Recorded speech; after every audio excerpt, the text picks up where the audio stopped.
जी अस्सलाम वालेकुम, कैसे हैं आप लोग। हम स्टार्ट कर रहे हैं टेलीकम्युनिकेशंस। कम्युनिकेट करना, डाटा एक जगह से दूसरी जगह ट्रांसफर करना, अपने आइडियाज को शेयर करना, अपनी बातें एक जगह से दूसरी जगह पहुंचाना। आपको मोबाइल फोन आ रहा होता है, मोबाइल कॉल आ रही होती है, तो आप कम्युनिकेट कर रहे होते हैं। एक तो डायरेक्ट कम्युनिकेशन है, मैं बोल रहा हूँ, आप सुन रहे हैं, कि हम क्लासरूम में बैठे हैं, साथ साथ एक दूसरे के सामने बैठे हुए हैं, तो एक बंदा बोल रहा है, दूसरा सुन रहा है, ये डायरेक्ट कम्युनिकेशन है। दूसरी कम्युनिकेशन होती है टेलीफोन के थ्रू कम्युनिकेट करना, टेलीफोन के थ्रू जो बातें कर रहे होते हैं, लंबी लंबी बातें, ठीक है। और तीसरी किस्म की कम्युनिकेशन होती है wireless communication, mobile phone communication, radio waves के थ्रू कम्युनिकेट करना।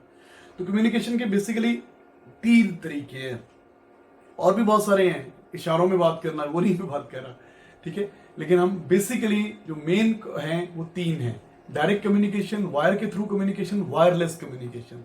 तो जरा देखिए इसको। जी बेटा, फर्स्ट ऑफ ऑल देखिए, ये बंदा बोल रहा है, ये साउंड वेव आ रही है और ये रिसीव कर रहा है, ये सेंडर, ये रिसीवर, डायरेक्ट कम्युनिकेशन। ये कौन सी कम्युनिकेशन है?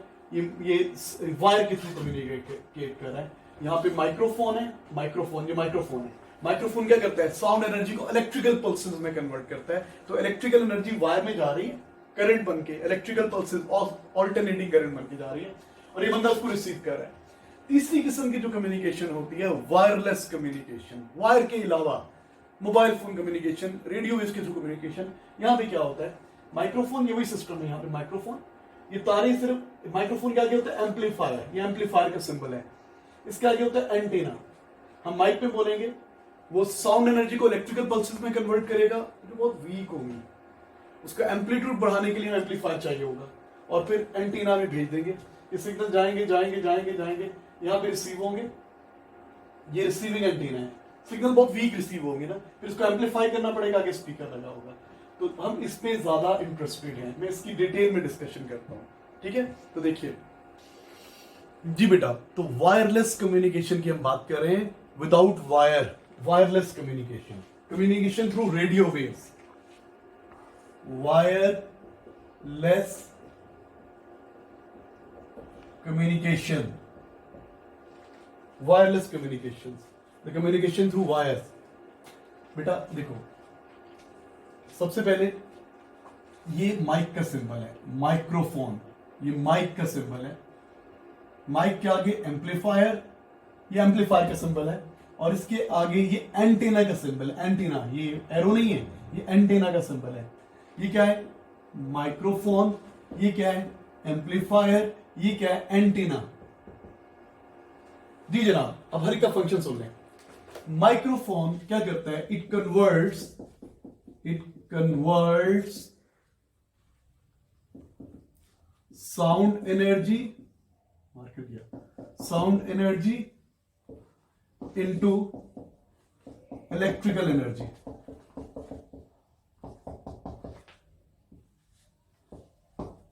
तो यहां पे हमें ऑल्टरनेटिंग पल्सेस मिलती हैं। सॉरी, हाँ जी बेटा, माइक्रोफोन क्या करता है? It converts sound energy into electrical energy.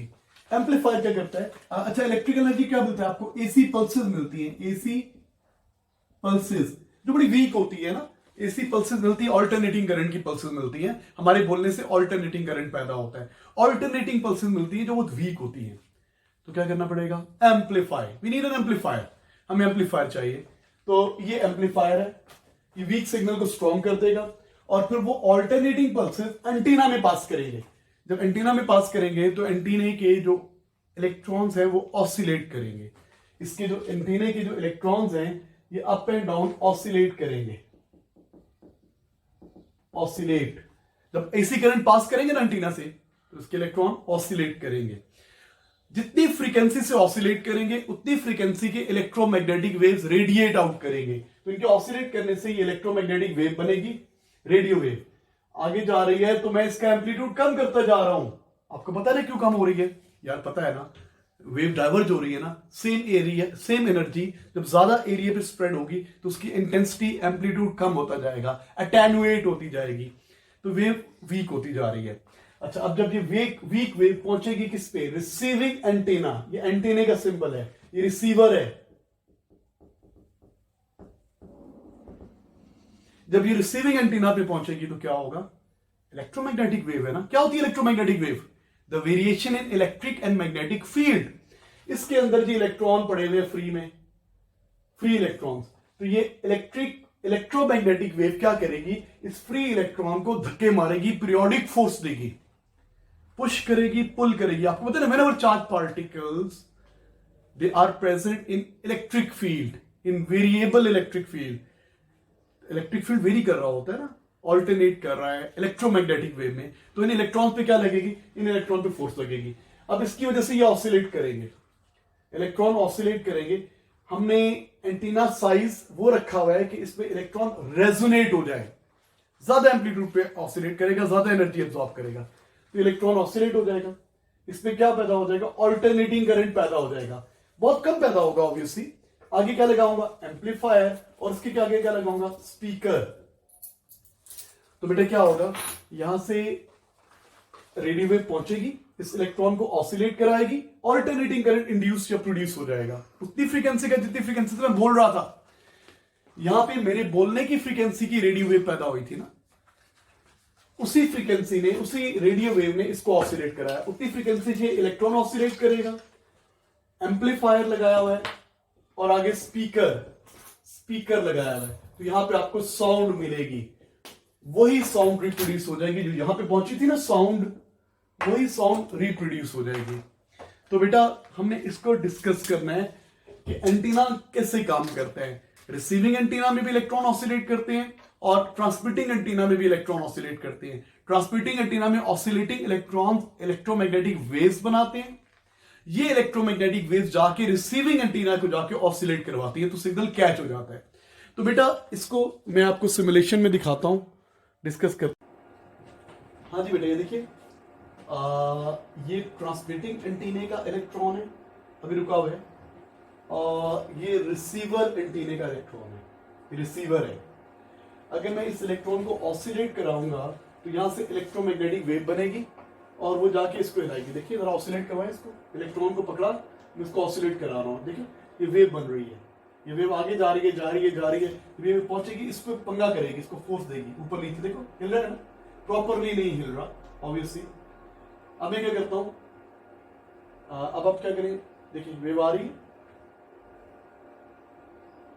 इसको ऑसिलेट करवाएं खुद से। जब ऑल्टरनेटिंग करंट देंगे, अभी ऑसिलेट हो रहा है, इसके ऑसिलेट होने से ये इलेक्ट्रोमैग्नेटिक वेव बन रही है और ये जाके क्या करेगी, इस इलेक्ट्रॉन को पर इंसिडेंट होगी, इसको पीरियोडिक फोर्स देगी। अब देखो ये इलेक्ट्रॉन ऑसिलेट कर रहा है, यहां पे मेरे बोलने से ऑल्टरनेटिंग करंट पैदा हुआ, उस ऑल्टरनेटिंग करंट से इलेक्ट्रोमैग्नेटिक वेव बनी, वो इलेक्ट्रोमैग्नेटिक वेव जाके क्या कर रही है, इस इलेक्ट्रॉन को ऑसिलेट करवा रही है, तो यहाँ पे सिग्नल कैच हो गया है, इलेक्ट्रॉन ऑसिलेट कर रहे हैं तो यहाँ पे सिग्नल कैच हो गया है। तो जब मैं माइक में बोलता हूं तो mic convert sound energy into electrical energy. कौन सी इलेक्ट्रिकल एनर्जी, ऑल्टरनेटिंग करंट पैदा होता है, ऑल्टरनेटिंग करंट इलेक्ट्रॉन को ऑसिलेट करवाता है, उससे क्या होता है, जितनी फ्रीक्वेंसी पे इलेक्ट्रॉन ऑसिलेट करता है उतनी फ्रीक्वेंसी की इलेक्ट्रोमैग्नेटिक वेव जनरेट होती है। ये इलेक्ट्रोमैग्नेटिक वेव क्या है, the variation in electric and magnetic field. ये जाके क्या करती है, इस इलेक्ट्रॉन को कोलाइड करती है, इंसिडेंट होती है, इस इलेक्ट्रॉन को एक पीरियोडिक फोर्स देती है, जिससे ये इलेक्ट्रॉन ऑसिलेट करता है और सिग्नल कैच हो जाता है। तो बेटा इसको स्टॉप करें, हाँ जी इसको पॉज जी। तो कम्युनिकेशन थ्रू रेडियो वेव्स में क्या है, mic it converts sound energy into electrical energy, amplifier signal को एम्पलीफाई करेगा और उसके बाद ऑल्टरनेटिंग करंट पैदा होगा जो एम्पलीफाई हो जाएगा। यहाँ पे ऑल्टरनेटिंग करंट सपोज ऐसा पैदा होगा, सपोज ऑल्टरनेटिंग करंट ऐसे पैदा हुआ, यहां भी क्या हो जाएगा, ऐसे हो जाएगा, क्योंकि एम्पलीफायर ने उसको एम्पलीफाई कर दिया। इलेक्ट्रॉन ज्यादा एम्पलीट्यूड पर ऑसिलेट करेगा, इलेक्ट्रोमैग्नेटिक वेव रेडिएट आउट करेगा, ये इलेक्ट्रोमैग्नेटिक वेव जाके इस इलेक्ट्रॉन को पीरियोडिक फोर्स देगी, इसको रेजोनेट करवाएगी, तो यहाँ पे बहुत कम फ्रीक्वेंसी पे इलेक्ट्रॉन ऑसिलेट करेगा, इस तरह की वेव पैदा होगी, एम्पलीफायर उसको एम्पलीफाई कर देगा और स्पीकर उसको साउंड एनर्जी में कन्वर्ट कर देगा। तो this is the mechanism of communication through radio waves. अब जनाब इसमें प्रॉब्लम्स क्या है, इसको ऑफ कर दो। अब इसके प्रॉब्लम्स क्या क्या है, देखिए इसकी 3 मसले हैं, इस कम्युनिकेशन के 3 प्रॉब्लम्स हैं। बेटा आपको पता है ना हमारी एक ऑडिबल रेंज होती है, ऑडिबल रेंज।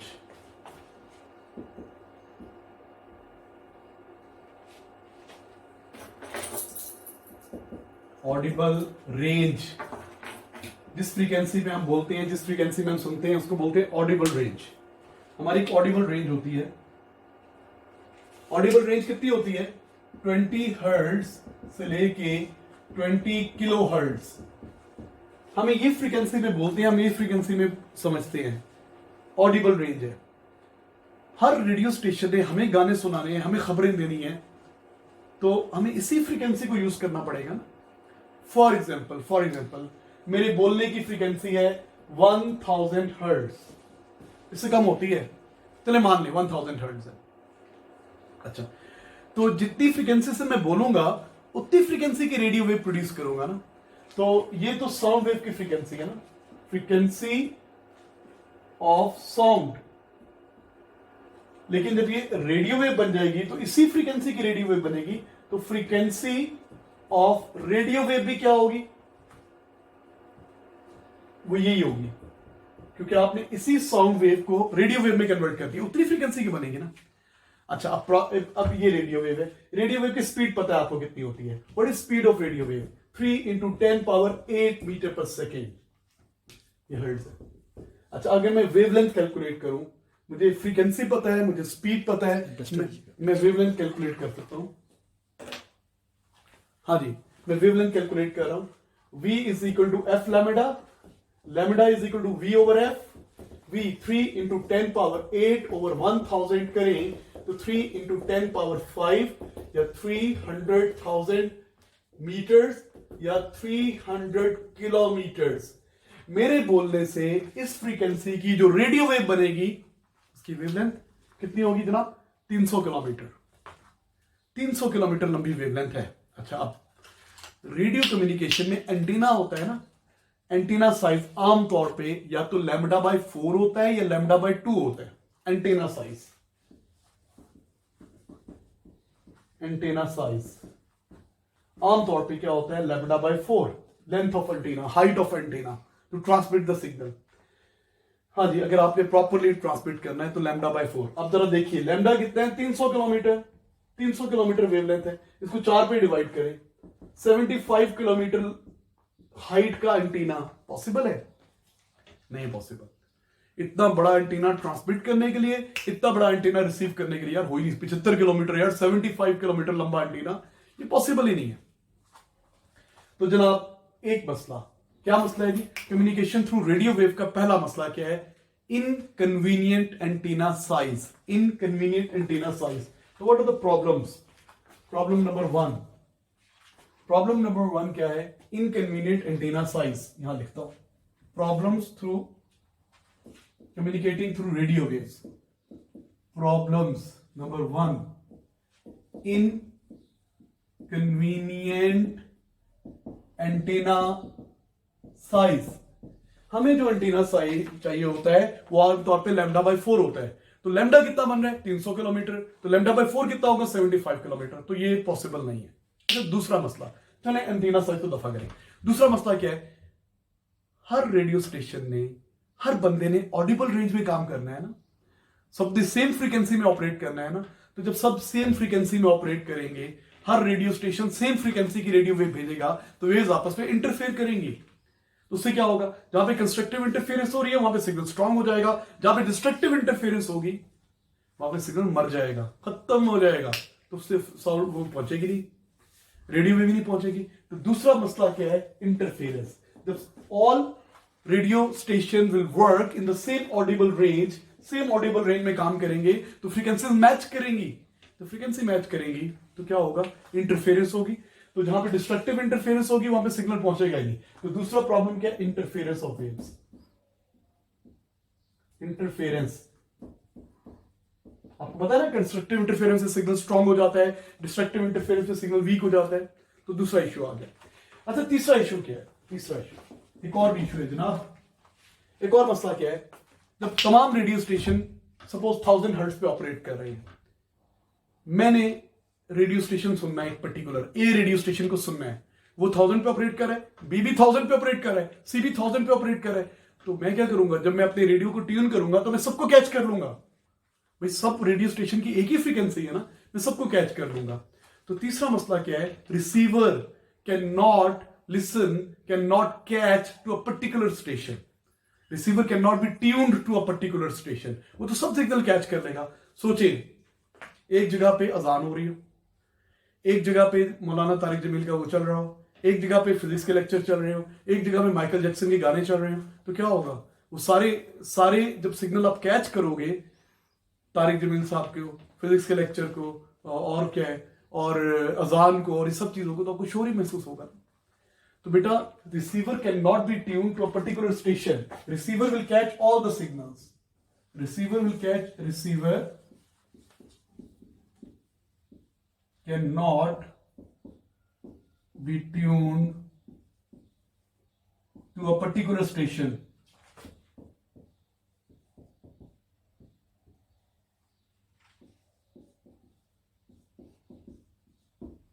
तीसरा मसला। चौथा मसला एक और भी है, एक और भी प्रॉब्लम है। ये जो रेडियो वेव्स होती है ना, जो लॉन्गर वेवलेंथ रेडियो वेव्स होंगी, बहुत ही ज्यादा लॉन्गर वेवलेंथ होती है, इनकी रेंज भी कम होती है, ये ज्यादा दूर तक जा नहीं सकती, ये ज्यादा दूर तक ट्रेवल नहीं कर सकती, इनकी रेंज कम होती है, तो दे हैव लेस रेंज। तो बेटा, इन तमाम प्रॉब्लम्स को हम सॉल्व कर सकते हैं थ्रू मॉड्यूलेशन। ये तमाम तरीके, तमाम प्रॉब्लम, मेन 3 प्रॉब्लम्स ही हैं, they can be resolved by using modulation. Modulation क्या होती है?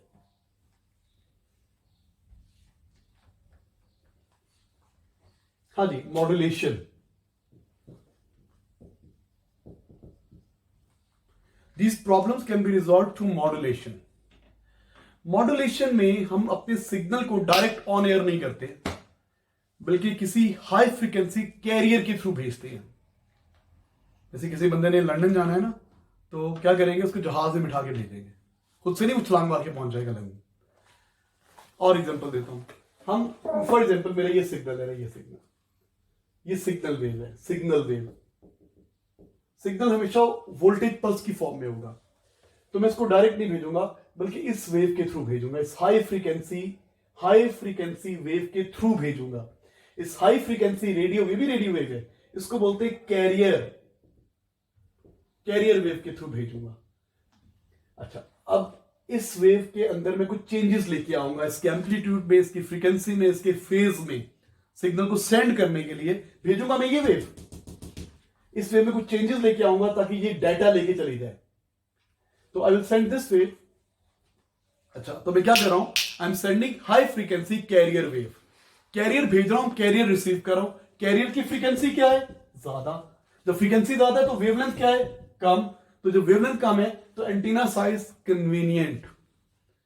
हम ऐसी कैरियर वेव सिलेक्ट करते हैं जिसकी वेवलेंथ सेंटीमीटर्स में होती है, तो एंटीना साइज भी सेंटीमीटर में चाहिए, इतना सेंटीमीटर में चाहिए। तो जब मैं अपने सिग्नल को हाई फ्रीक्वेंसी वेव के थ्रू भेजूंगा तो उसकी फ्रीक्वेंसी ज्यादा होगी, एम्पलीट्यूड कम होगा, तो जरा मुझे छोटा, इसकी फ्रीक्वेंसी ज्यादा होगी, वेवलेंथ कम होगी, फ्रीक्वेंसी ज्यादा, वेवलेंथ कम, इनवर्स रिलेशन होता है ना। तो जब वेवलेंथ कम होगी तो छोटा एंटीना भी चलेगा। तो पहला मसला सॉल्व हो गया, convenient antenna size. Number two interference. हर रेडियो स्टेशन अपनी अपनी कैरियर पे ऑपरेट करेगा, हर रेडियो स्टेशन की डिफरेंट कैरियर वेव होगी। किसी की कैरियर वेव 1000 मेगाहर्ट्ज, किसी की 100 मेगाहर्ट्ज, किसी की 200 मेगाहर्ट्ज। हर radio station will operate on a different carrier, हर रेडियो स्टेशन की डिफरेंट कैरियर वेव होगी। तो जब कैरियर वेव की फ्रीक्वेंसी सेम नहीं होगी तो वेव्स आपस में इंटरफेयर नहीं करेंगे। तीसरा, जब हर रेडियो स्टेशन की डिफरेंट कैरियर है तो मैं तो जिसको मर्जी सुन लूं, जिसको मर्जी डिस्कार्ड कर दूं। तो रिसीवर को सुन सकते हैं, किसी भी वेव को सुन सकता है, किसी भी रेडियो स्टेशन को ट्यून कर लेगा। FM 100 सुनना है, AM कुछ और सुनना है, FM 107 सुनना है, कुछ भी सुनना है, तो मैं अपने रिसीवर को ट्यून कर सकते हैं पर्टिकुलर स्टेशन पे, क्योंकि हर रेडियो स्टेशन की डिफरेंट कैरियर वेव होगी। तो मॉड्यूलेशन में हम क्या करते हैं, अपने सिग्नल को एक कैरियर के थ्रू भेजते हैं। कैसे भेजते हैं अभी समझाता हूं। आप इसको ऐसे ध्यान में रखें कि अगर आपके पास एक पेज है, कागज का टुकड़ा है, पेपर को फेंके ना जरा, कितनी दूर जाएगा? जोर से, बड़ी जानदार हैं आप, बड़े मसल्स हैं आपके, फेंके पेपर को, कितनी दूर जाएगा? 5 मीटर, 10 मीटर, बस, इससे ज्यादा आगे नहीं जाएगा। लेकिन अगर आप पेपर को, इस पे एक स्टोन ले, stone is just like carrier, paper को इसके ऊपर यूं लपेट दे, अब फेंके, अब ज्यादा दूर तक जाएगा। तो बेटा कैरियर स्टोन का काम कर रहा है। पेपर पे इंफॉर्मेशन है ना, आपने खत लिखा हुआ है अपना, ठीक है, लव लेटर लिखा हुआ है, इसको पहुंचाना है, तो मैंने क्या किया, खाली भेजूंगा तो नहीं पहुंचेगा, स्टोन के अराउंड रैप कर दिया और फेंका तो दूर पे जाएगा। तो बेटा कैरियर वेव स्टोन का काम कर रही है। Carrier wave high frequency electromagnetic wave होती है। क्या करते हैं जनाब, हम या तो इसका एम्पलीट्यूड चेंज करते हैं सिग्नल को भेजने के लिए, तो उसको बोलते हैं एम्पलीट्यूड मॉड्यूलेशन, या हम इसकी फ्रीक्वेंसी चेंज करते हैं सिग्नल को भेजने के लिए, उसको बोलते हैं फ्रीक्वेंसी मॉड्यूलेशन, या हम इसकी फेज चेंज करते हैं सिग्नल को भेजने के लिए, उसको बोलते हैं फेज मॉड्यूलेशन। तो हमारे सिलेबस में फेज मॉड्यूलेशन तो नहीं है, हम एफएम की बात करेंगे, फ्रीक्वेंसी मॉड्यूलेशन, और एम्पलीट्यूड मॉड्यूलेशन की बात करेंगे। तो बेटा what is amplitude modulation? We will change what, amplitude of carrier in synchrony with proportional to voltage of the signal। जिस तरह जहां जहां इसकी वोल्टेज बढ़ती जाएगी ना, हम इसका एम्पलीट्यूड बढ़ाते जाएंगे, जैसे यूं करके, यहां पे इसका एम्पलीट्यूड कम होता जाएगा, जहां पे इसका सिग्नल की वोल्टेज कम होती जाएगी, हम इसका एम्पलीट्यूड कम करते जाएंगे, फिर यूं बढ़ाते जाएंगे। तो हम अपने कैरियर वेव को ऐसा कर देंगे कुछ, मैं आपको समझाऊंगा नेक्स्ट लेक्चर में। तो आज हमें ये पढ़ना है कि मॉड्यूलेशन क्या होती है। We don't send signal directly, we send signal through high frequency electromagnetic wave. हम कैरियर वेव को भेजते हैं, कैरियर वेव को रिसीव करते हैं, कैरियर वेव में कुछ चेंजेस लेके आते हैं जिससे सिग्नल चला जाता है आगे, या तो उसके एम्पलीट्यूड चेंज करते हैं और वी चेंज इट्स फ्रीक्वेंसी। तो बेटा आज हमने क्या पढ़ा है? आज हमने पढ़ा है कि how can we communicate through radio waves. Radio waves में कैसे कम्युनिकेट करते हैं, वायरलेस कम्युनिकेशन क्या है। तो सबसे पहले मैंने आपको बताया mic convert sound energy into electrical pulses. उस इलेक्ट्रिकल पल्सेस को बहुत वीक होती है, एम्पलीफाई करते हैं और एंटीना से पास कर देते हैं। एंटीना में इलेक्ट्रॉन ऑसिलेट करता है, जितनी फ्रीक्वेंसी से इलेक्ट्रॉन ऑसिलेट करता है उतनी frequency electromagnetic wave radiate out करता है। आगे जाते जाते वो ऐसा उसका एम्पलीट्यूड कम होता रहता है। जब वो रिसीविंग एंटीना के इलेक्ट्रॉन पे जाके टक्कर मारती है तो उसके इलेक्ट्रॉन को ऑसिलेट करवाती है, बल्कि उसको रेजोनेट करवाती है। रेजोनेंस का फिनोमेना पता है आपको। तो उससे क्या होता है, रिसीवर में ऑल्टरनेटिंग करंट पैदा हो जाता है जिसको एम्पलीफाई करते हैं और स्पीकर से पास कर देते हैं। लेकिन इसमें 3 प्रॉब्लम्स आ गए थे। नंबर 1 मसला क्या था, हमने ऑडिबल रेंज में बोलना होता है ना, तो ऑडिबल रेंज की अगर रेडियो वेव बनाएंगे तो उसकी वेवलेंथ बहुत बड़ी होगी। जब वेवलेंथ बहुत बड़ी होगी तो उसको भेजने के लिए बड़ा एंटीना चाहिए। फिर दूसरा मसला क्या था, इतना बड़ा कि जो कन्वीनियंट ही नहीं है, 10 किलोमीटर, 75 किलोमीटर, 80 किलोमीटर लंबा एंटीना। दूसरा मसला क्या है कि जब हर रेडियो स्टेशन ऑडिबल रेंज में काम करेगा तो क्या होगा, वेव्स आपस में इंटरफेयर करेगी, सबकी फ्रीक्वेंसी सेम होगी, तो जहां पे डिस्ट्रक्टिव इंटरफेरेंस होगी वहां पे सिग्नल पहुंचेगा नहीं। तीसरा मसला क्या होगा, receiver can not be tune to a particular station, वो सबको कैच कर लेगा, सबकी फ्रीक्वेंसी सेम है, उसे क्या पता किसको कैच करना है, वो सबको कैच करेगा। तो receiver can not be tune to a particular station. और लास्ट में अगर आप डायरेक्ट रेडियो वेव भेजेंगे तो उसकी रेंज भी कम होगी, तो फिर हमें कैरियर के थ्रू भेजना पड़ता है। कैरियर क्या काम करता है, कागज और स्टोन, कागज को खाली फेंकेंगे तो दूर जाएगा, स्टोन के साथ फेंकेंगे तो आगे तक जाएगा। ठीक है जी। तो नेक्स्ट लेक्चर में हम डिस्कस करेंगे what is FM, what is am. Thank you students.